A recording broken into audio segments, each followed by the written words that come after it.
Pernahkah kamu ingin menyelam ke bagian samudra yang paling dalam? Nah, hari ini kamu akan punya kesempatan mewujudkannya. Sebelumnya, seberapa lama kamu mampu menahan napas? Tidak terlalu lama. Tenang, jangan khawatir. Silahkan naik kapal selamku dan ikutlah denganku dalam perjalanan menuju kedalaman. Siap? Oke, ayo menyelam. Saat ini, tepat di bawah permukaan, kamu melihat banyak makhluk hidup berkeliaran di sini.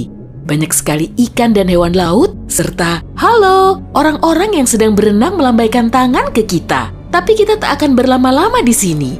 Dadah! Pada kedalaman 20 meter, ada dunia baru yang terbuka di depan matamu. Terumbu karang dangkal tumbuh dengan indah tidak jauh dari pantai. Dan hey, kita bertemu banyak orang lagi di sini. Tapi kali ini, mereka adalah penyelam scuba. Tanpa peralatan khusus ini, tekanan air di kedalaman ini tidak ramah bagi penyelam biasa.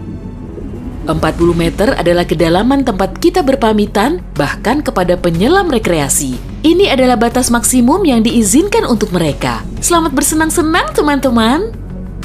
60 meter, dan kita bertemu orka pertama. Paus ini mendiami perairan yang relatif dangkal di hampir semua laut dan samudra di dunia. Tahukah kamu bahwa orka adalah predator puncak?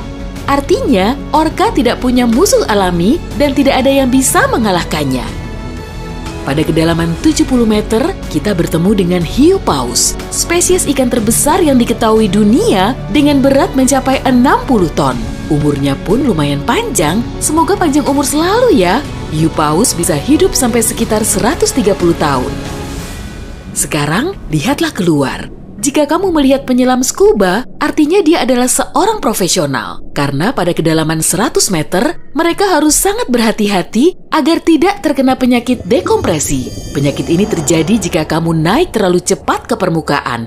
Dan jika beruntung, kamu juga bisa melihat gurita Pasifik raksasa. Dia tinggal di perairan dingin mulai sedalam ini dan sampai kedalaman 2000 meter. Sekarang, kita memasuki bagian samudra yang gelap.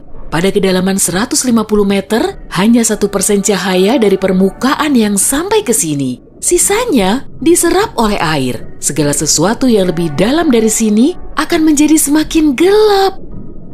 Hei, lihat! Pada kedalaman 200 meter, ada oarfish raksasa yang mengitari kapal selam kita. Makhluk ini diyakini sebagai penyebab dari semua penampakan ular laut. Dan banyak yang salah kaprah. Terkadang, mereka berenang ke permukaan dan menakuti para pelaut dan perenang. Tidak heran, panjang ikan ini bisa sampai 11 meter. Pastinya cukup untuk membuat bulu kuduku berdiri. Oke, sekarang kita berada di kedalaman 300 meter. Dan sebentar, makhluk besar apa yang ada di luar sana itu? Oh, aku tahu. Itu kepiting laba-laba Jepang. Kamu bingung kenapa laba-laba? Tuh, lihat saja kaki mereka. Dan jawabannya akan datang kepadamu tanpa butuh petunjuk lain. Omong-omong, kaki-kaki ini juga yang mendominasi ukuran makhluk ini. Tubuh kepiting seperti ini biasanya hanya selebar setengah meter. Mari masuk lebih dalam. Dan di kedalaman 500 meter, kamu akan melihat paus biru terakhir. Tidak, bukan paus biru terakhir di dunia. Maksudku, ini adalah jarak terdalam yang bisa mereka tempuh. Paus biru tidak benar-benar perlu menyelam sampai sedalam ini untuk mencari makanan yang sudah berlimpah di perairan dangkal. Tapi mereka masih mampu. Sepertinya mereka hanya ingin memamerkan kehebatan. Mau bagaimanapun, mereka adalah makhluk terbesar dalam sejarah bumi, baik di samudra maupun di darat. Shh, kamu mendengar ini? Ini adalah suara yang dibuat paus sirip untuk berkomunikasi dengan teman-temannya dari jarak berkilo-kilometer. Mereka bisa melakukan ini berkat saluran SOFAR atau saluran laut dalam yang umumnya dimulai dari 600 meter, tapi kedalamannya dapat bervariasi. Ini adalah lapisan air yang kecepatan suaranya paling rendah dan gelombang suara dapat bergerak ribuan kilometer sebelum menghilang. Pada kedalaman 830 meter, kita telah mencapai titik tempat Burj Khalifa, gedung tertinggi di dunia. Tidak akan mungkin menunjukkan ujungnya ke permukaan jika diletakkan di bawah air. Hei, ayo kita coba. Sekarang kita memasuki bagian samudra yang sangat menarik. Di sini tidak ada sinar matahari dan banyak makhluk aneh berkeliaran. Salah satunya adalah cumi-cumi raksasa. Ya, yang luar biasa besar itu. Dia mendiami kedalaman 900 meter. Bayangkan makhluk dengan mata sebesar frisbee. Paus sperma memburu monster ini, tapi mereka dijamin mampu melawan balik. Melihat mereka bertemu adalah pemandangan yang menegangkan. Dan disinilah kegelapan pekat akhirnya menyelimuti kita. Zona tengah malam. Tekanan di sini sangat besar, sehingga jika kamu entah bagaimana bisa sampai ke sini tanpa kapal selam, kamu akan hancur dalam beberapa detik. Dan lebih malangnya lagi, tanpa melihat apapun, pasti tidak mau kan? Kembali ke topik. Di kedalaman 1100 meter terdapat Mata Barat, salah satu gunung berapi samudra terdalam di dunia. Letusan terakhirnya terjadi pada tahun 2009 dan bahkan direkam oleh kendaraan yang dioperasikan dari jarak jauh. Di kedalaman 1280 meter, kita melihat hiu putih besar yang ganas. Predator ulung ini adalah jagoan di kedalaman ini. Penglihatan mereka agak buruk dan mereka bergerak menggunakan indera penciuman. Jadi, mereka sama sekali tidak membutuhkan sinar matahari untuk memburu mangsa. Aku tidak melihatmu, tapi tetap akan memakanmu. Selain itu, penyu belimbing, penyu terbesar di dunia, menyelam di kedalaman yang sama. Apa mereka sengaja menyelam sampai sini untuk bermain dengan hiu putih besar? Wah, lihat jala-jala besar itu. Kita sekarang berada di kedalaman 1500 meter, tempat metode penangkapan ikan bernama menangkap semua digunakan.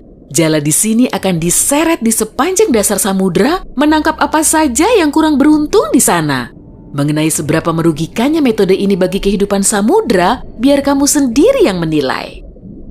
Pada kedalaman 1830 meter, jika berada di Grand Canyon, kita akan duduk di titik terendah dan terdalamnya. Bayangkan semua curug di sana terisi penuh oleh air, maka seperti itulah pemandangan di sini. Nah, jika kita benar-benar berhati-hati, pada kedalaman 2000 meter, kita akan melihat ikan naga hitam. Makhluk yang bagaikan muncul dari mimpi buruk ini tinggal di bagian samudra yang dalam dan gelap.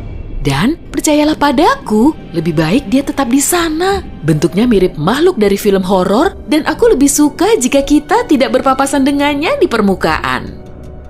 Pada kedalaman 2250 meter, kita harus berpamitan dengan paus sperma. Ini adalah titik terdalam yang bisa mereka selami. Dan mereka memang tidak punya urusan untuk menyelam lebih dalam lagi. Mungkin kalau mereka berburu ikan naga hitam, atau justru mereka yang diburu. Mustahil, perbedaan ukuran mereka terlalu besar. Panjang paus sperma bisa mencapai 19 meter yang menjadikannya paus bergigi terbesar di dunia. Tidak banyak makhluk laut bisa melawannya. Semoga kapal selam kita punya lampu sorot yang kuat ya. Karena tanpanya, kita tidak akan bisa melihat keindahan terumbu karang samudra dalam yang super indah di kedalaman 3000 meter. Terumbu karang ini dapat ditemukan di setiap samudra dan sayangnya tidak bisa dilihat tanpa peralatan khusus untuk menyelam di samudra dalam. Oke, mari terus melangkah lebih dalam. Dan di kedalaman 3700 meter, kita mencapai kedalaman rata-rata samudra dunia. Mulai sekarang, perjalanan menuju kedalaman yang sebenarnya dimulai.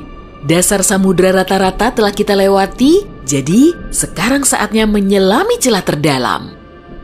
Pada kedalaman 4500 meter, monster dari mimpi buruk terburukmu muncul di sini.